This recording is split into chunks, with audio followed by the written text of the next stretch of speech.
for another round of questions here. I want to turn now to an agency that Iowa is no stranger to. Unfortunately, we have a number of interactions with the Federal Emergency Management Agency, FEMA. I just want to highlight one natural disaster, obviously, that still is fresh in the minds of many of my constituents. In August of 2020, we had a massive derecho that tore across the state. Very severe thunderstorm, $10 billion in damage, weeks-long blackouts, mass destruction of homes. People are still waiting to get some of these repairs done.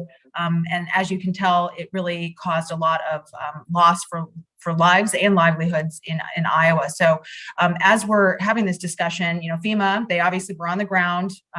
They worked a lot to help with local recovery efforts, and they did help a lot of people, but there were several Iowans who have contacted our office who struggled to receive assistance in a timely manner. And my understanding is that in several cases, the bureaucratic red tape there was the real culprit. And that's obviously something that Iowans can't afford to wait on in many cases. So my question is, do you have any guidance based upon your interactions and oversight with FEMA to maybe give some recommendations on how FEMA could be more efficient in its mission and more responsive to my constituents who need that help? Well, I certainly commend the men and women of FEMA for their great work across the entire country. What I can say is FEMA frequently receives large sums of money to assist in disaster relief, but it appears as though the funding is lacking what I would call administrative overhead cost. This would be, so FEMA is taking out a hide the coverage of these additional ongoing matters and programs. They're not being given additional money, at least from our review, is they're not being given additional money to cover what I would call administrative costs. They're taking on these additional burdens out of hide. So perhaps that might be a consideration to provide some degree or percentage of the disaster relief money could be dedicated to FEMA to augment their existing staff.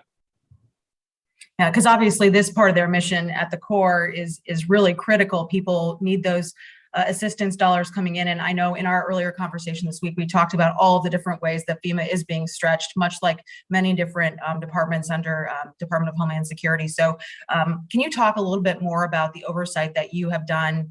Specifically, you talk about following the money, right? And seeing where the overhead is, where the waste is going, where there can be efficiencies. Can you just talk a little bit about what you've discovered in looking at FEMA?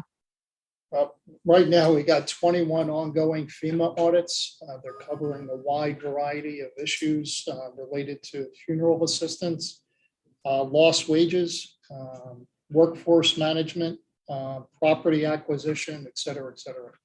Okay. Again, they're doing a great job, but each time we add an additional layer on, it begins to tax the existing structure.